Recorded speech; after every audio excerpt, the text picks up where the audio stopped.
Radical! Welcome to this week's episode of the Print on Demand cast. Each week, join the gnarly Travis and Josiah as they provide insight into the print on demand industry and equip you with the totally tubular tools, advice, and strategies you need to achieve success and hopefully have a few laughs along the way. Now on to this week's Totally Tubular show.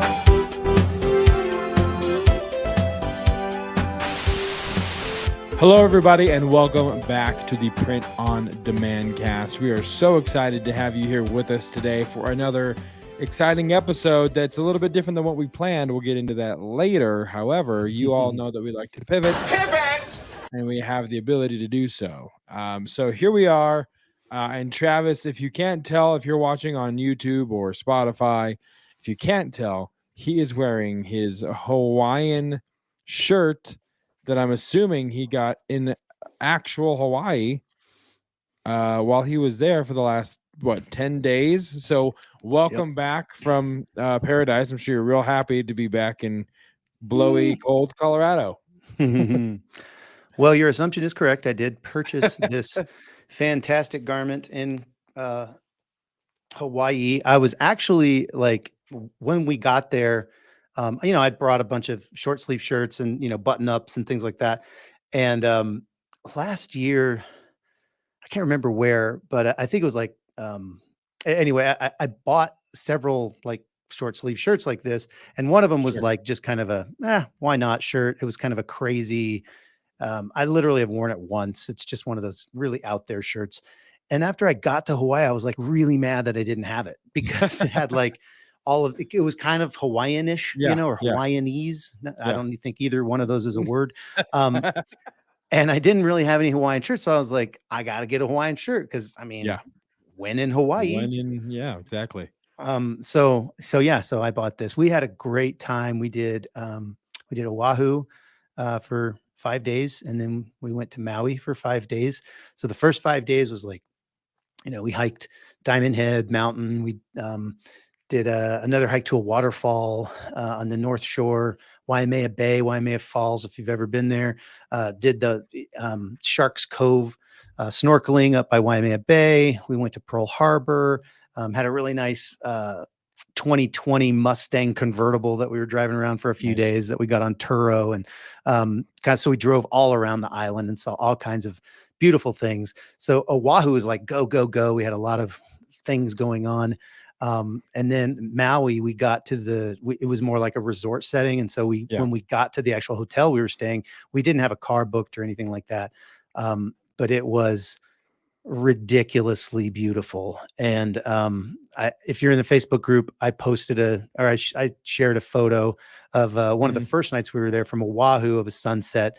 I should probably post another one of Maui because Maui that place was stunning. I showed you the pictures the other night. It was just a great time. When I got back, I had to say thank you to all the people here at Make Your Mark Design just for holding down the fort and keeping everything going.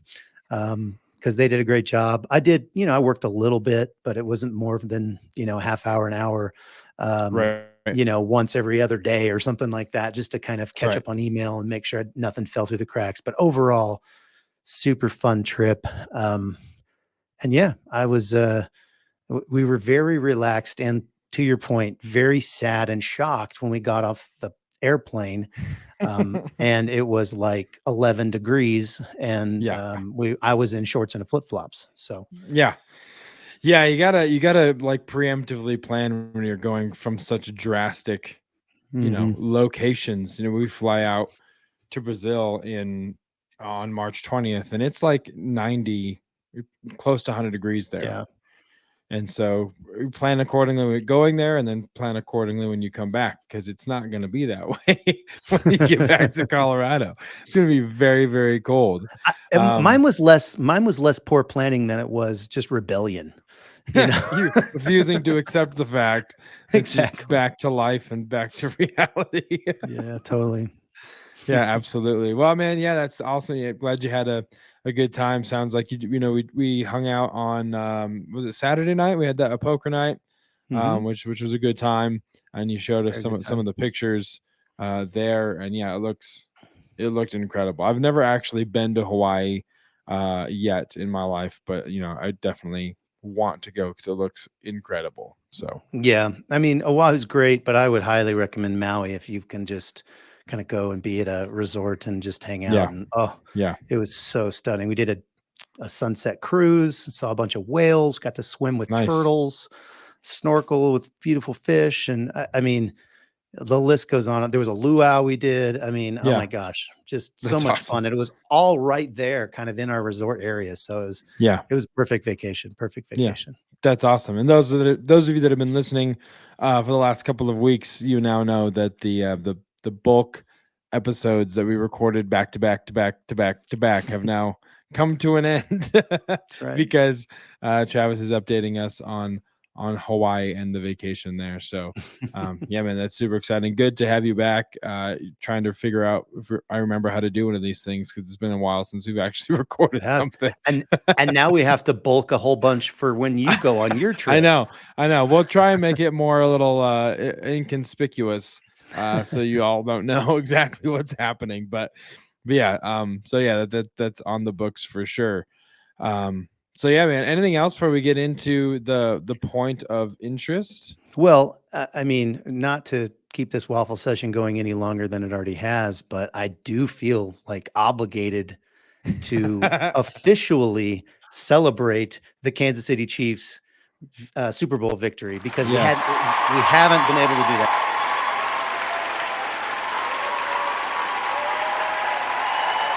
Baby, keep. it Oh, happened. okay, don't. Okay. It was super fun. It was so crazy because literally, if you don't listen all the time, um, Chiefs, won the Super Bowl on Sunday. We were up at 5:30 the next morning with a flight out to Hawaii Yeah, at 7 something. So quite the turnaround. But yeah, so we that's didn't really wild. have as much of time to like celebrate and be all excited and like wear our Yeah, Chiefs gear everywhere. But we saw so many people like in the airports and at the yeah, hotels and everything. And every time I couldn't help myself. I just had to, yeah. say something and say Yep. go Chiefs or something That's how like you that. know when you see a lot of the jerseys around. That's how you know that the Chiefs are the new Patriots when the Patriots were, like in the 2000s. That's how you know.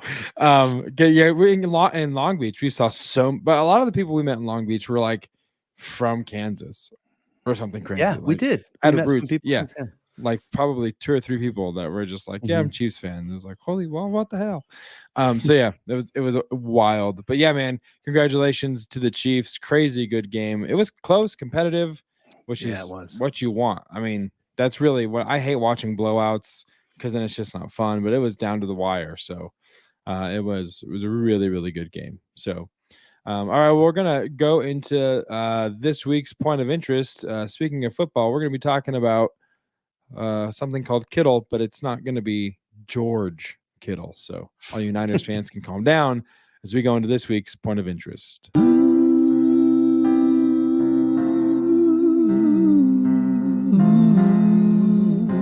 Point of interest.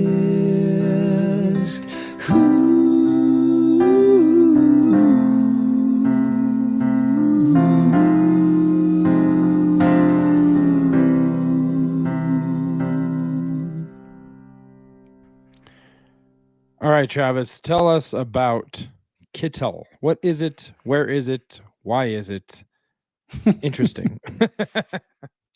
Well, Kittl has actually been on the kind of the radar of a lot of print on demand sellers for a while now. And as a matter of fact, I feel like there was either in an email or a Facebook post, someone asked us to do kind of a deep dive into Kittl. And Yeah, frankly, it's pretty user friendly. There's not a lot of deep diving needed, sure. honestly. Yeah, it's pretty Um, intuitive.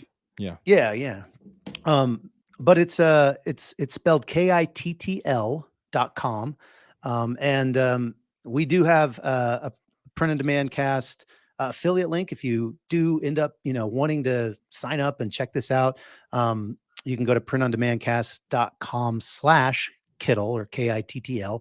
And that, gives us a little kickback based on, it doesn't cost you anymore, but you can check that out if you'd like. You can use this forever for free, as a matter of fact. The only downside with the free, and we'll get into the pricing and all that because I've got it pulled up here, is that the actual output that you get, or the final product when you download the image, it's not, the dimensions just aren't big enough really for solid print on demand work.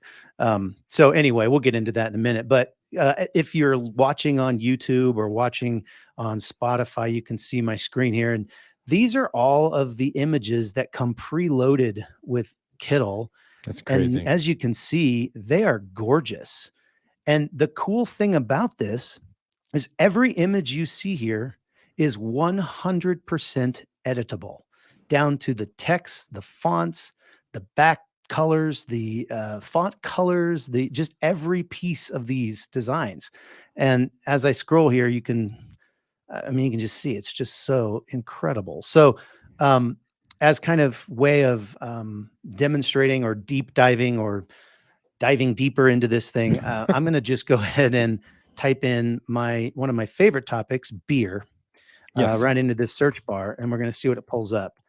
You can, obviously use that for whatever. They have a trending section here: skull, coffee, beach, Halloween, vintage, Christmas, retro, Y2K is trending. Wow. Cat, dog, and music. So those are the things that are trending, but I don't care because I typed in beer. So yes, yeah, that's not a filter. You can't find vintage beer design. It's not filtering. It's not Y2K beer. It's just different categories altogether. But you've got all kinds of really cool, like this is my lucky drinking shirt. And St. Patrick's Day. It's coming up. Yep. St. Patrick's Day is, very soon. So there's all these different cool, obviously a lot of them are St. Patrick's Day focused because that's coming up. And the people at Kittl keep adding designs to this thing. So it's pretty cool. And there's other people that I believe, as a matter of fact, there's one from Detour Shirts. That's our friend Juna. And I believe you can actually upload and then get something from when people utilize your shirt. There's probably a kickback there. I don't know the ins and outs of that. Maybe if one of you guys do, you can post in the Facebook group and say, yeah, I've done it. Here's one of my designs or something like that. That would be really cool. We should reach out to Juna though, and just ask him if that's his design right there, which is pretty cool. Awesome. So anyway, I'm going to dive into this kind of simple one here.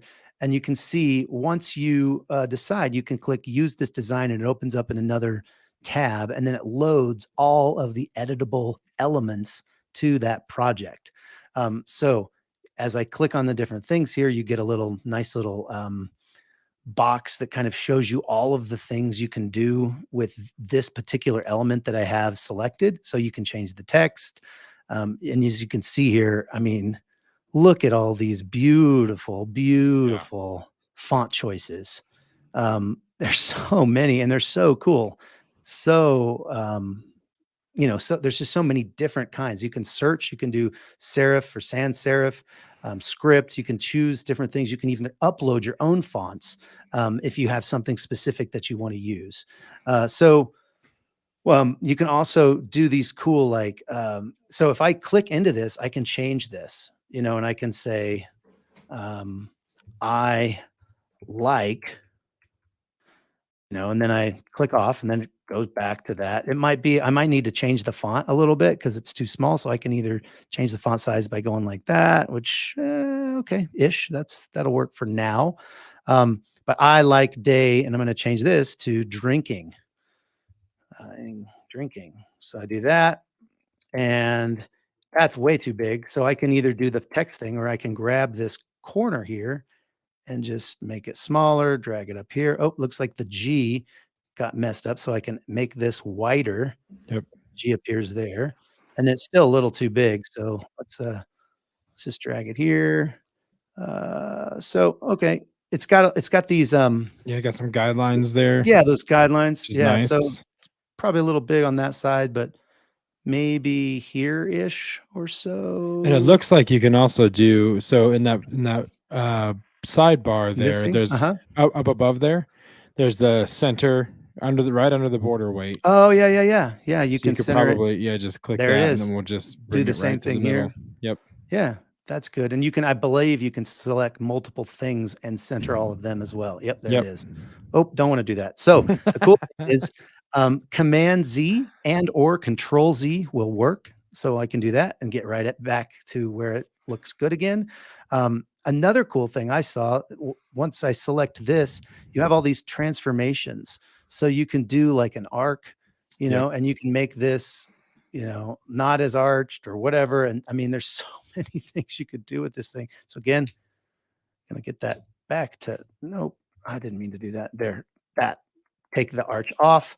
And another thing I saw that was kind of cool with this distort feature, if I like make this beer part smaller and maybe drag these down here, I can click here, click distort, and then I can grab this corner and like pull it down and, kind of make it go with the image. Yeah. Which That's that's cool. really cool. I Yeah. mean, it may not be exactly perfect or whatever, but you can then you could change your text color if you want. You can change your item color.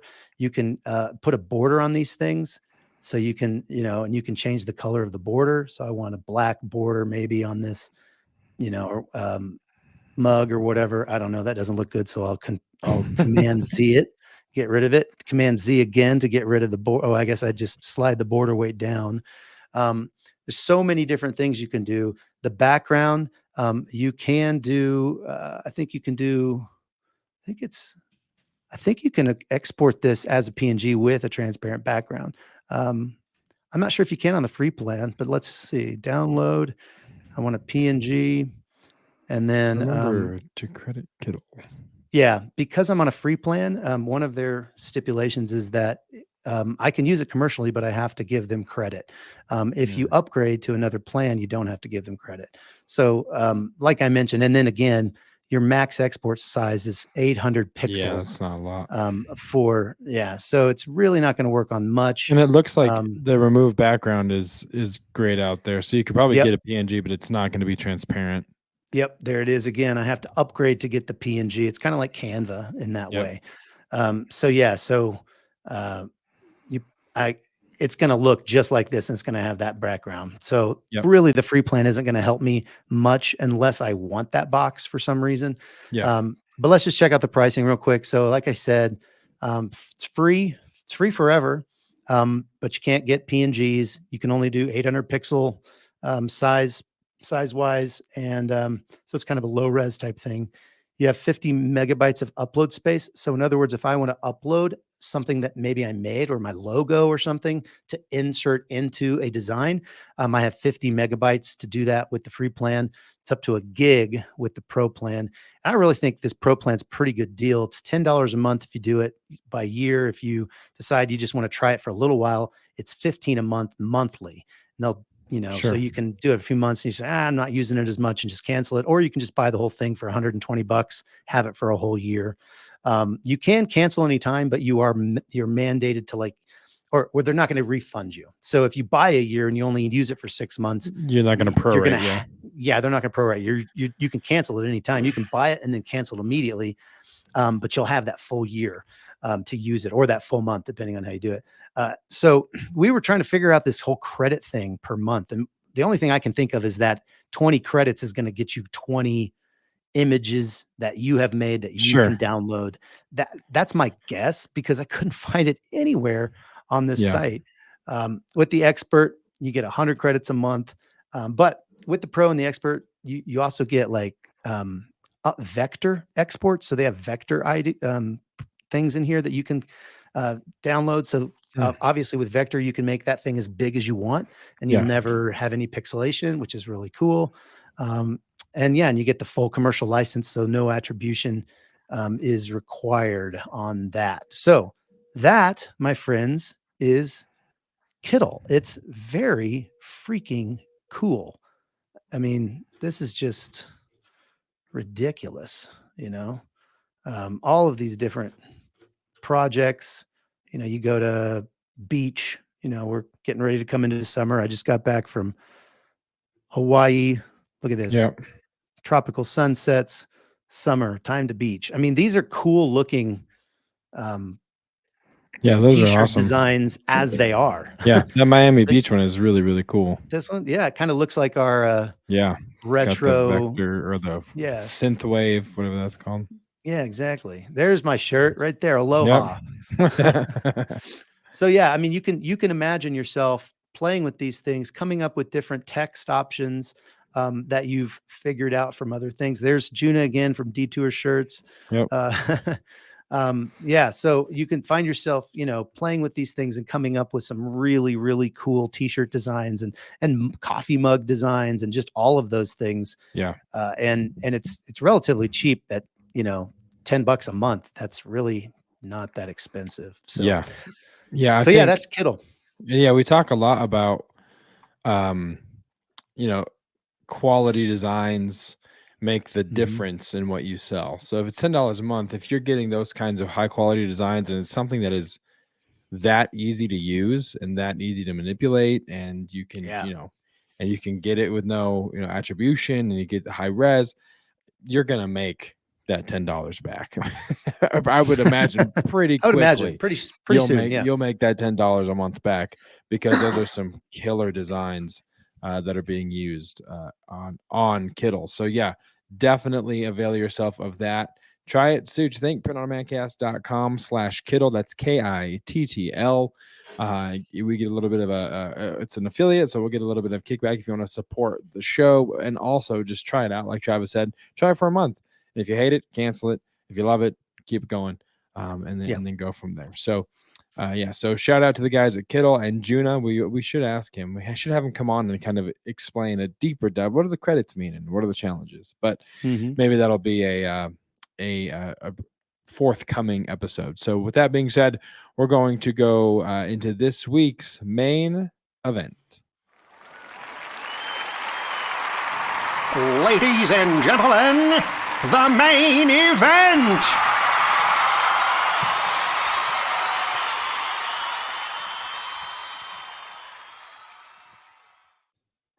All right, so it's possible that when you're using Kittl, like Travis alluded to, you might want to put those designs on a coffee mug. So that would require you to sublimate. And you might be saying, if you're new to the show, if you're new to the industry, I know I've seen a lot of Facebook group requests for people who are actually answering the questions, which sidebar, you gotta, or we're just not going to permit you to come in. But I've seen a lot of people that have made requests over the last couple of weeks that are very new in this POD journey, which is awesome. It's super exciting to see that. And so if you are one of those folks and you're listening to the show and you don't know what sublimation is, we want to kind of break down specifically the process of sublimating a coffee mug. It's something that is near and dear to Travis and I's heart, because it is where we started in this journey of just sublimating coffee mugs. If you've listened to the show for a long time, you know the story and you know what happened when we went to Portland NBM show and how we branched out into other things. But sublimation is where it started. So we want to talk about, how do you sublimate a mug? But before we even go there, Travis, what is sublimation? For the person that's out there like that, so that's a cool word to say. What the hell is it? You know what I mean? What is sublimation?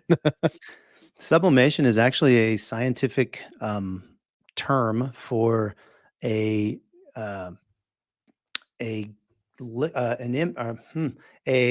liquid going from a solid going directly to a gas with skipping the liquid state. That's technically what sublimation is. When we're talking about coffee mugs, that's kind of what's happening, because you print the transfer with a die, and we'll get into this a little bit more in detail, but you print it with a die, and the die actually goes from a solid, because it's printed as a die. And then it goes from a solid to a gas that then enters into the substrate. And substrate is just another word for the item that you are sublimating. So, or printing on, like a t-shirt is a substrate for a DTG printer. You can also sublimate a t-shirt if it's polyester.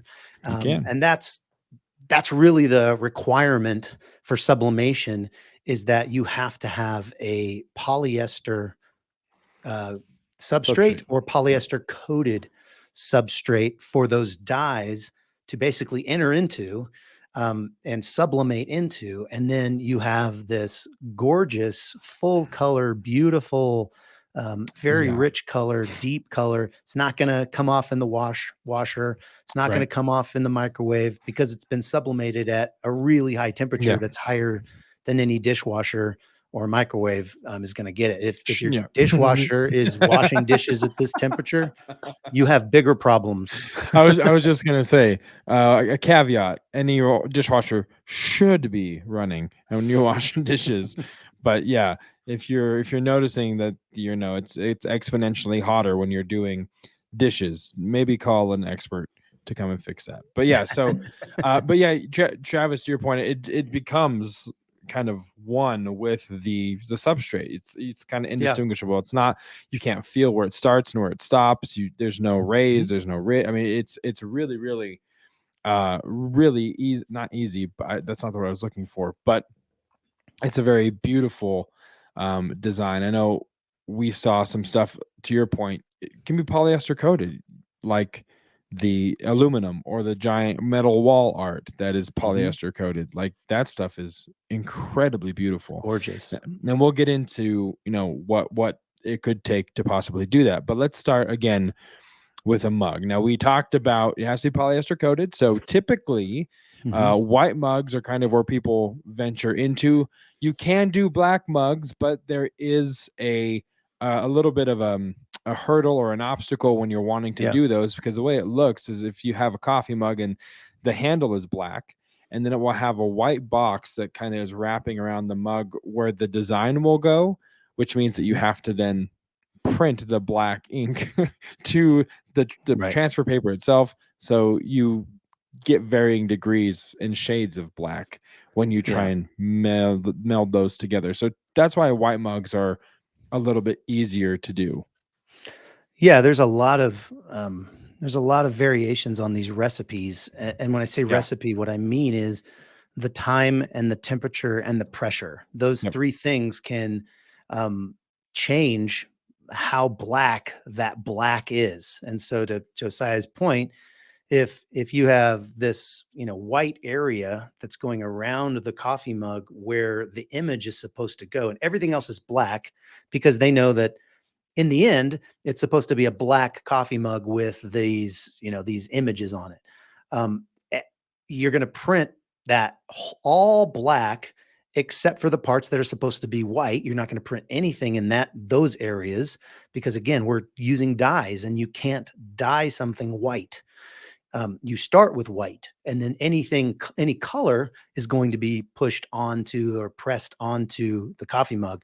But that black area, your goal is to match up the black on the mug versus the black in your ink. And so if you have any different amount of pressure in any part of your clamshell press or your silicone wrap that you're using, it can really it can discolor it, and it can look kind of purple, and you can see where that edge is. And I don't know, it's very hard to do accurately 100% of the time. There's just so many things. And if you change your mugs, forget about it. If you change your paper, if you change your inks, all of these things, will affect your recipe. So yeah, Josiah, thanks for sharing that image of the yeah, you're muted, so no one can hear you. But cool story, bro. Yeah. So what I was saying to myself was the image that if you're watching on YouTube or Spotify, I showed kind of the black mug, what it looks like when you get it blank, and then kind of what it can look like with the finished product. And even there on the example, you can see what that line is. Like that black is not the same black that is the mug color. That's So a challenge. Yeah. to Travis's point, yeah, it's a really, really big challenge to do that. So there's a couple different ways as far as printing. How do you do this, right? So I know, Travis, when you first started, you were retrofitting an inkjet printer. Is that correct? Am I remembering that correctly? That it was an inkjet printer you were retrofitting? Yeah, I just bought some Epson printer for $100 on eBay or something like that, and then I bought a kit and then the actual sublimation die. So I bought a kit that basically um, it had like all of the the print or the ink lines, and they were Yeah. all new, and they Yeah. all went to, and I basically had to unplug the old ink lines and plug these in, and then put the sublimation dyes, because it's not ink, it's not CMYK ink, it's CMYK dyes, and basically just retro fitted this, $100 printer, so it could print out sublimation prints. Um, Way slower than any of the other options that we're Yeah. going to talk about. It just was a slower printer. There's probably ones out there that you could retrofit that were faster, but it was also a pain in the butt to, you get clogs in the line sometimes, or air in the lines, or, Yeah. and it was just not, it wasn't meant for that. And so, Right. you'd mess up some mugs every once in a while, but it was a great option to start with because it Yeah. only cost me 150, 175 bucks for the printer and all the parts and the inks and everything that I needed, Yeah. which is not the ones we're going to actually recommend that are made for this. They're much more. Well, anywhere from 400 to $1,000 to, if you go with the top of the line, well, not top of the line, but top of the line kind of desktop, you're paying $2,500 to $3,000 for that one. So Yeah. yeah, a lot of options for Yeah. sure. Yeah. So we've got a couple options here. You've heard us talk about this before. This company, Sawgrass, is kind of, I mean, I know a lot of people that use it. That's what we use. That's what Travis uses. But Sawgrass SG400 or 500. Travis, what's the difference between the 4 and the 500 models? It's just the 500 is just their upgraded 400. So sometimes you'll find a 400 on eBay. It's the same as the 500. It's The just 500 just has a little bit. It's their next gen, I guess. Yeah, Same with the 800 and the 1000. The 1000, yeah.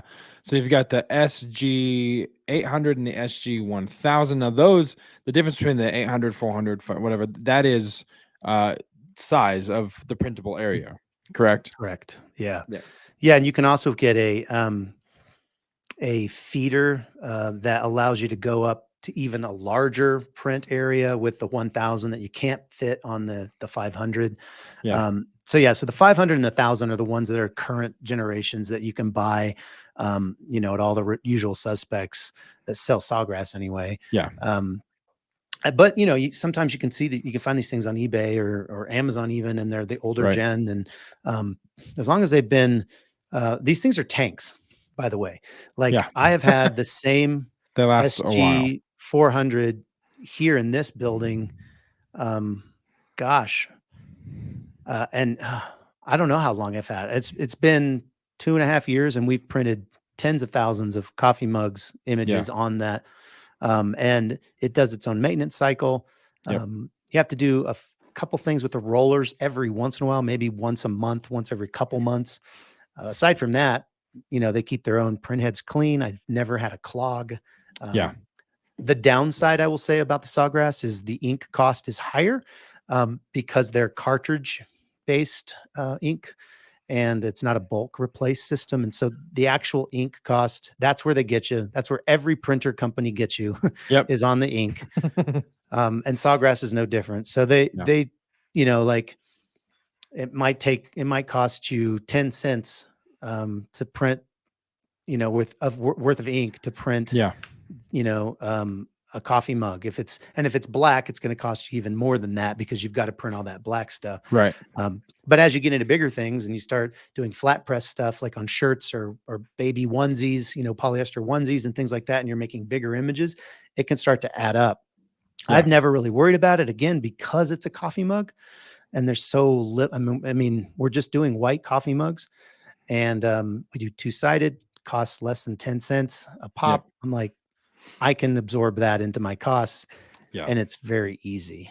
Yeah. There's a couple other options too out there. Yeah. So there's the Epson F170. It's similar to the SG500, but not a bulk ink system. Or it is a bulk ink rather. Yeah. Oh, it is a bulk ink. Right. Yes. Yep. It is a bulk ink system. So that's the difference between Yeah. those two. And So then much cheaper ink costs. yeah. And for then sure. Epson F3070, which is up to 24 inches wide with a roller. So those kind of large format ones, we alluded to the metal wall art earlier. Those are the kinds of printers you would need to run in order to have something that was going to be, sizable for large format. Yeah, so we actually have an F3070 here, and we use it for our wall art. We also do these boat flags for a customer. And we, so we have the ability to go 24 wide, and because we can put it on a roller, it can go infinitely Yeah. long. Yeah. You just can't go beyond what you have the ability to press. Right. You know what I Yeah. mean? Yeah. Yep. But even that said, we did some mats, like outdoor, like mats that you wipe your Like feet on welcome before you mats, come right? in. Welcome Yeah. mats. Yeah. Yes, Yeah. thank Yeah. you. Yeah. Yep. We did a whole bunch of those for my wife. She was doing a fundraiser Yeah. I for. remember those. Yeah, I think it was for the Marshall fires. We were Yes. raising money for Marshall Fire. Yep. Yeah. Terrible fire in our area that happened on New Year's Eve. 2021. 2021. And we were raising money for that. And so we did some of these, and we were able to print the whole thing. And then as we sublimated it, we just had to really be careful as Yeah, we yeah. moved it to the side and then halves it. sublimated again. Yeah. Yep. Yeah. So there's many printers that are much larger that do sublimation. Yeah, you go to some of the 5-6 trade foot shows. wide. Yeah. You see them Exactly. just operating. They're just spooling out these sublimation prints on the floor as you're walking by. It's Right. just constantly running. So again, just to recap, that's the Sawgrass SG 400 or 500, SG 1000, F170, F370. Not 3070. That is an Epson printer, but that is not going to do sublimation for you, and it's way more expensive. It's the F370. So Right. that's lots of letters in all of these names. Which, by the way, so side note, my nephew and my cousin were here this last week, and they were at the poker game with us. And my nephew was, we were talking about, just sitting in the living room catching up, and he was like, "Hey, what's the 9th letter of the alphabet?" And I was like thinking about it, and it was a complete guess, but I was right.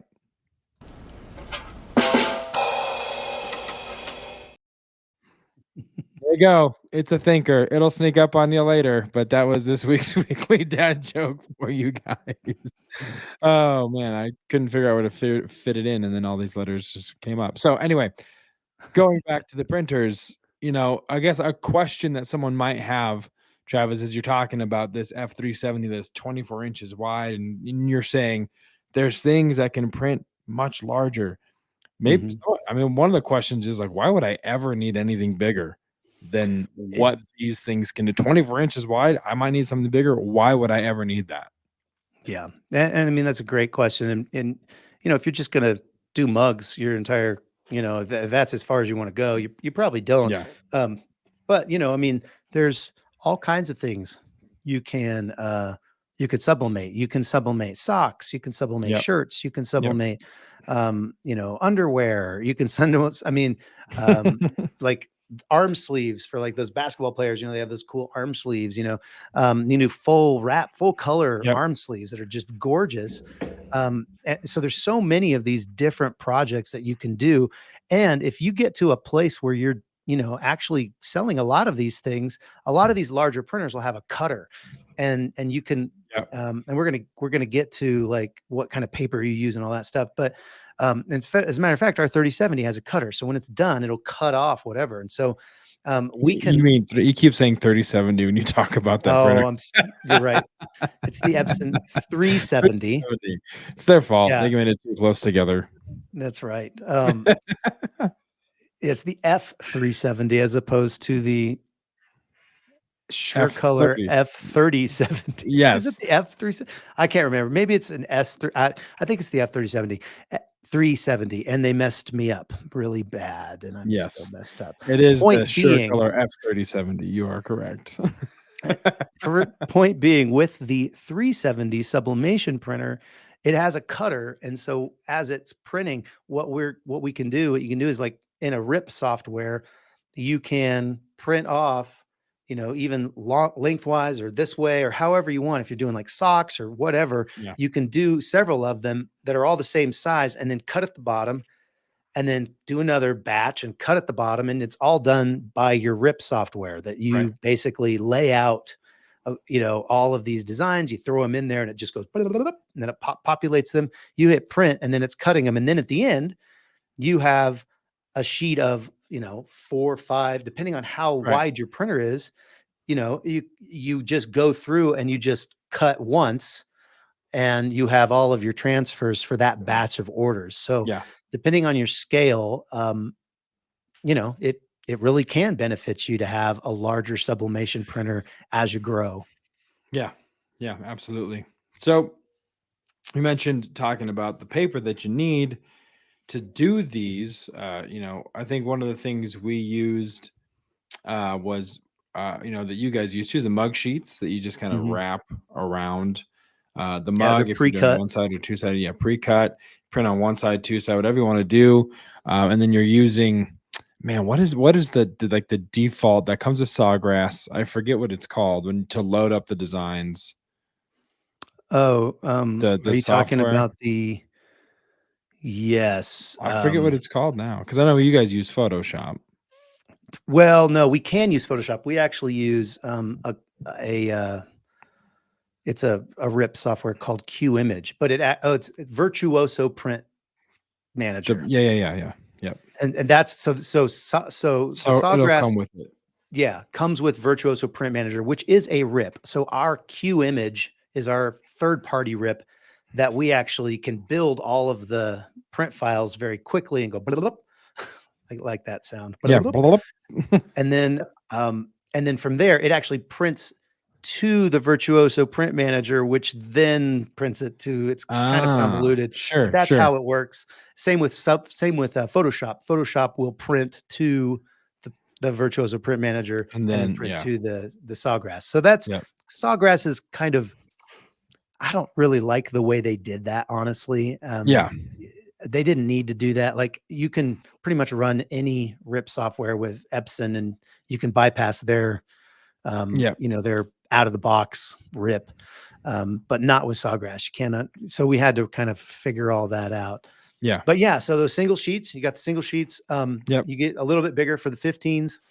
You can get them big enough to where they cover the whole entire mug from top to bottom, and you can get edge to edge printing on these things. Obviously it has to stop somewhere because of that handle, but so you have a lot of options with pre-cut stuff. And again, you're going to pay a little more for them to cut it, but you don't have to cut it. Right. Yeah, exactly. It's nice for, when you have a lot of orders, you just have these, if they're all mugs, you can print them. And to your point, you were saying you can print on both sides. What you mean by that is you can print one right here and then one next to it. So when you the wrap left side, the right, mug, yeah. It's on both sides. Right, You're not printing on both sides of the mug. paper. Yeah, correct. Exactly. Yep, correct. Yeah, totally.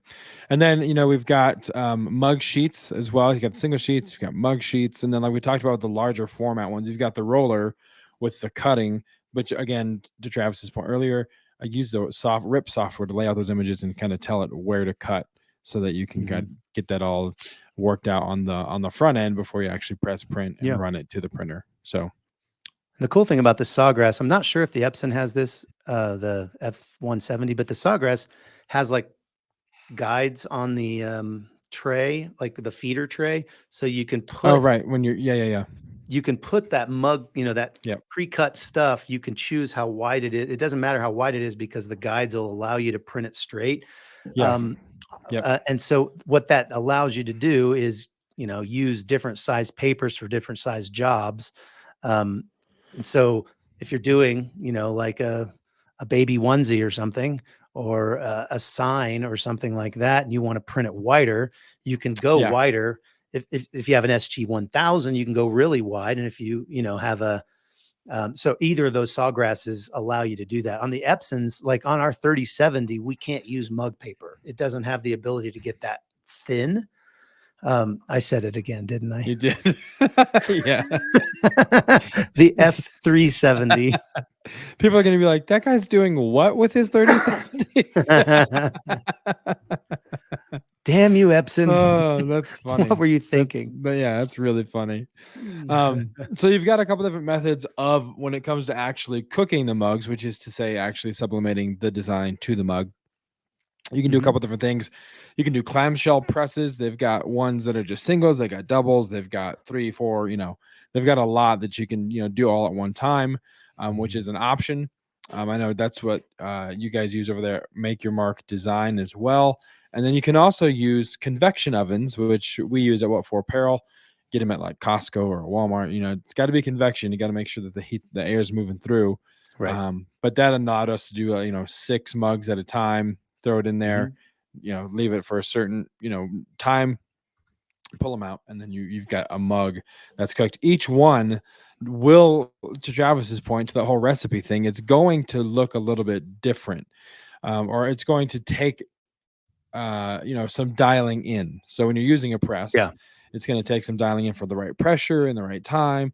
We say it's a recipe because it is. I've always likened it to cooking because sometimes you just got to mess with that recipe to make sure that it comes out just the way you want it, and salt the taste or whatever. So there's a lot of tweaking that happens in these kind of processes to make sure that it's what you're looking for, that it's coming out to your specifications or what your expectations are. So it could take some work. One note is that if you're using an oven, what you'll have to have is a mug wrap. So you basically tape the mug or tape the mug paper to the mug itself with some sublimation tape, and then you'll get it's a silicone wrap with like the metal ends. There's a hook, and then there's the thing that it hooks into, and you wrap it in there and just secure it to go into the mug, and that applies the pressure that is missing when you have a press. When you have a clamshell press, you don't need that because there's being pressure put on it. When you're putting it in the oven, you have to have something that's putting pressure on that paper so that it does sublimate successfully. Yeah, it avoids what they call dye migration because there's not enough pressure. And you can see this with like older clamshell presses that haven't had the heat element changed out. It's old. They'll get like divots in them or whatever. And so where those divots are, you can have what's called dye migration. And what happens is when you pull off the sheet or the paper and you look at the mug, they'll have like a little blurry spot or something. And that just means that the dye migrated. It kind of went out because it didn't have the pressure to push it directly into that substrate. So yeah, there's lots of ways to screw this up. Yeah. There's a lot. There's lots of ways. Yeah, it can be a little infuriating, actually. Yes. In fact. So when it comes to cooling them, you obviously have to cool the mug down before you can touch it, whether it's coming out of the press or the oven, because it's very hot, as we alluded to earlier. So there's a couple of ways you can do this. You can let it kind of sit out and air dry. You can have, I know, Travis, you guys used to have that giant kind of like convection tunnel where what convection might not be the right word, but it basically would cool them down after it cooked them, so that you can kind of let it air dry. So there's that option. Or you can, baptize the mugs. You probably not Catholic style baptism because it would take a while if you're just sprinkling. But if you do full submersion, then you're going to get faster results. That's what What For Apparel, we would just kind of put them in a cooler of water and then pull them out and unwrap it, and kind of makes everything a lot easier when you can touch them. To that point, though, if you're using an oven, you are going to want kind of some heat resistant hand wear protection, because very important. It's not fun when you burn yourself with these things. It sucks. But those are the two, different ways that you can kind of cool the mug down before you go into the packaging stage of things. Yeah, and if you're using a convection oven like one of the ones that you guys had or we had, you're doing like 4 to 6 mugs at a time, and so you're actually it's on a pulling metal out tray. you're pulling out the entire rack and you're setting it off to the side. So you absolutely need and you have to undo the wrap. So you have to have something. Yeah. We used to literally have an area just on one of the tables when we were at our shop in Longmont before we got the tunnel dryer or the tunnel, cooker. And we would just take those wraps out. We had three going at the same time, and they take a lot longer. They were taking about 12 minutes, 11 and a half to 12 minutes to fully sublimate in those ovens. And then we would have kind of just an area on a table that over time you could see where that metal had like kind of melted the table a little bit underneath it. But they would just sit there and we'd know by the time the next one's coming out, like 6 minutes or so, we can, and they all have 2 trays. So you could have one preloaded and pull one out and put one back in. And, but we had kind of a method for that, but you had to wait at least 6 minutes before you wanted to touch any of that stuff. And it was still kind of hot after that. If you're not going to throw them in water, you really just need to leave them alone for a while, put a fan on them maybe. Because again, it sucks when that happens. They're hot. So next would be packaging. There's lots of options when it comes to packaging. It just kind of depends on what you're wanting to spend, because there's different price points, what you're willing to build into your price, what what's going to protect it the best, and also is budget friendly. Like there's lots of things to consider here. But you can get like a 5x5x5 gift box with the medium bubble wrap, or 6x6x7 corrugated with a medium bubble wrap, or they have those styrofoam shippers, kind of like the giant clamshells. You can and those of course are a little bit more expensive, but there's lots. Basically what we did is found a solution that worked for us, and then we did some drop testing, with some botched mugs, which by the way, you are going to have some mugs that just don't turn out well. So we use those for drop testing, where we just kind of drop them from different heights, and it's going to protect the mug, and just trying to do some testing to know that the solution we have is, like I said, both budget friendly and will actually deliver an intact mug through the chaos of USPS shipping, or UPS shipping for that matter. So there's lots of different options when it comes to your packaging. Yeah, we've done pretty much every single thing you said. So the cool thing about the gift boxes was that they were white and they look good. But when we started doing 15s, we were like, oh, this really, sometimes they'd bulge up a little bit, and I don't know, they didn't look as good. And it wasn't that pretty. But and they were much more expensive than the 6x6x7 that we were started to use. But the bad thing about the 6x6x7 is that it comes flat. That box comes flat, and you got to build it. You got to build both sides. I mean, I guess the 5x5x5 did too, but you just use a lot more tape, that way. And so eventually, we did all the math and ran time trials and everything, and just came to the point where we were like, even though the styrofoam shippers are a little more, we were able to buy them in such a bulk quantity that we were able to get good prices on the shipping and all of that stuff to bring it to where when you look at the fact that I can package and label 3 styrofoam shippers in the same time it took me to do one 6x6x7. That time savings really actually made those shippers pretty much the exact same price, and we were 3 times as fast. So it made a lot of sense to move that way, especially in Q4. And we're going to use those until our supplier runs out of them, and then we might have to switch back. I don't know. I hope not. They're giving us a really good price on them, and I hope they can continue to do that. But you've got to find. I've heard of other people that have tried to ship these things in 4x4x4, like an 11 ounce, with little to no, like wrap them in paper type thing. Oh my gosh! And that's just a recipe for destruction. That's horrifying. Literally. It's just not big. There's just not enough room to protect it with bubble. In that. So consider, to Josiah's point, doing several drop tests before you land on one particular way that you're gonna ship these things, because USPS does unthinkable things with our products. Unthinkable. For sure. Sides to your point about building the boxes, there was multiple days where Jason and I would challenge another person in the shop, be like, okay, box building contest. Here's a stack of 20. Here's my stack of 20. Whoever, whatever we decided to put on as the incentive, but we would just sit there and just crush boxes and build them super quickly. But you have to kind of gauge, what you're willing to trade off would be, because the next thing we want to talk about as we kind of wrap this up, is returns and broken mugs. Because the Hmm. reality is, of course, you're going to get some returns. That's Yeah. a given, right?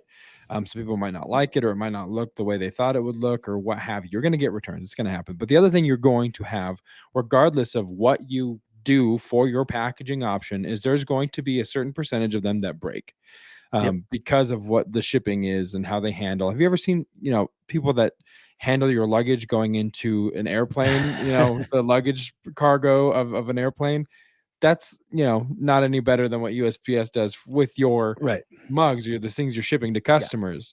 Even if you put a fragile sticker on it, Yeah, it doesn't matter. don't fool yourself. Yeah, That does not matter to them. You could custom print a box that's red with fragile, just fully wrapped in every area, and it will not matter. It does not matter to Yeah. them. So, but we have to decide is how can you mitigate that percentage by the right packaging, and sometimes it might be a little bit more expensive than what you're initially wanting to spend on how you package and ship.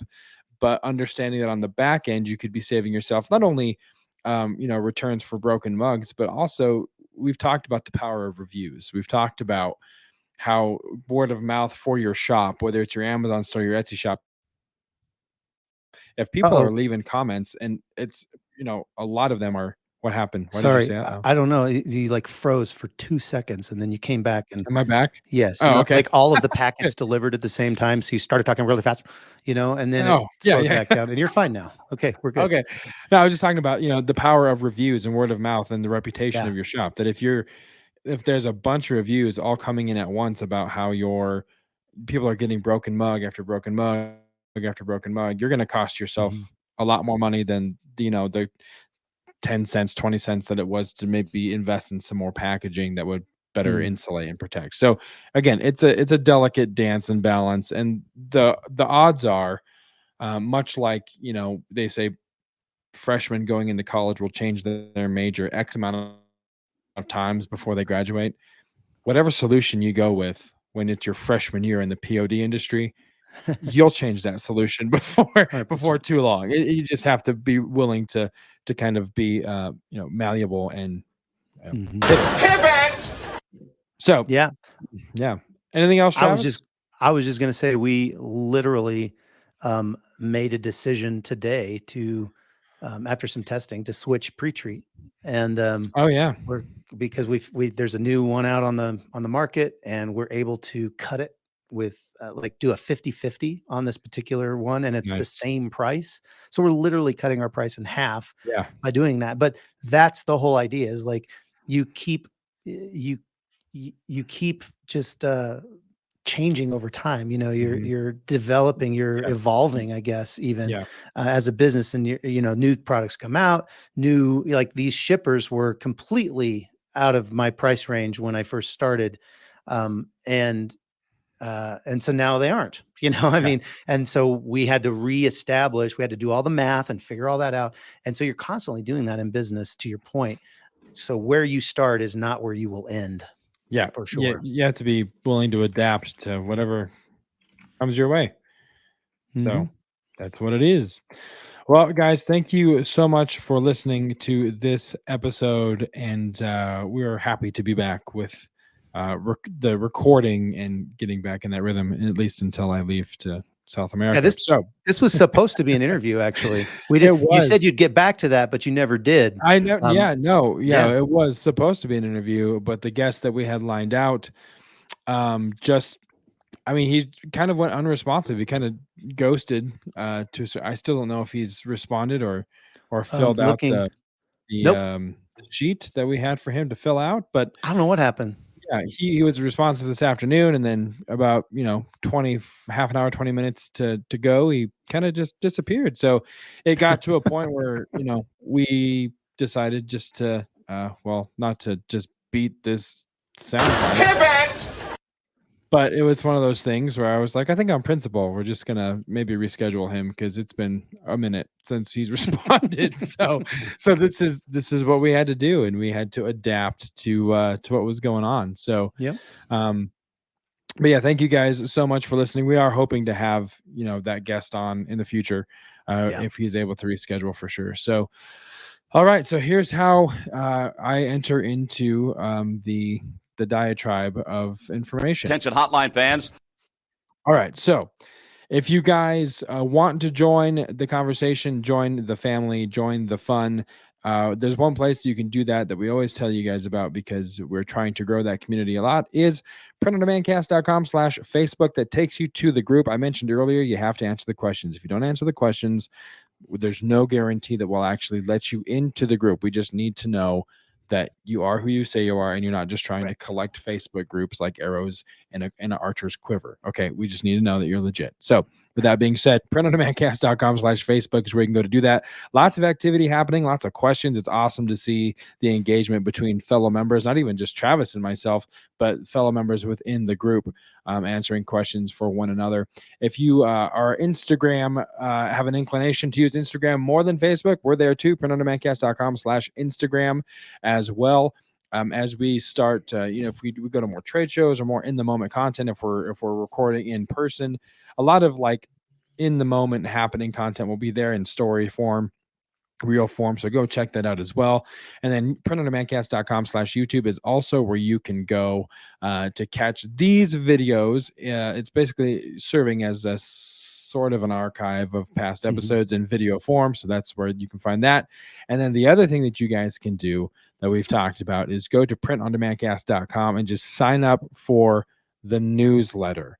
We won't spam you. We won't annoy you. We will give you educational and entertaining information just like we do here in the podcast, and a bonus dad joke will come to you when you subscribe to the newsletter. So please avail yourself of that as well. As you've heard Travis and I allude to over the last couple of weeks, we're trying to really grow this and see what this brand, this business, this show, I don't know what you guys want to call it, what it could become as we try and grow the community around us. So I'm super excited and thankful for you to do that. Again, printondemandcast.com, sign up for the newsletter. If you're listening to this on iTunes, on Spotify, Stitcher, Google, wherever there are podcasts, the PODcast is there for you. Thank you for pushing play. Do us a favor, leave a review, and let us know what you think of the show. Share this show out, text it to your friend, post it on Facebook. If there's people that are in the industry that are beginning, just starting out, and you know someone that needs this information, share it directly with them. It is greatly appreciated. Your guys' word of mouth, your guys' influence is one thing that will grow this show quicker than anything. So thank you guys so much for taking the time to do that. Travis, anything else before we wrap this up? I was just looking up our Google or our Apple ratings just to see. It looks like we got 35 ratings. Somebody gave us a 1-star. I think we should come after them. I don't know who they are, but I don't know who you are. But I have a particular set of skills. I'm going to find how to delete it. And I'm going to remove it. But no, I have nothing else that's actually going to further the information shared on this podcast. Okay, well, go counteract that one person's 1-star review and leave us, 4 or 5 stars would be awesome. But thank you guys so much for listening. We'll see you next time right here on the Print on Demand Cast. For Travis, I'm Josiah, and we'll see you then. See ya. It's been so long you forgot your line. Hey, babe. Thanks for listening to this week's episode of the Print on Demand Cast. We hope you enjoyed the Totally Tubular Show. If you've got a question or a suggestion for the show, send Travis and Josiah an email at info@printondemandcast.com. Want to be wicked nice? Take a minute to rate and review the show on iTunes or wherever you get your podcasts. And don't forget to subscribe now so you don't miss next week's episode. See you next time, for sure.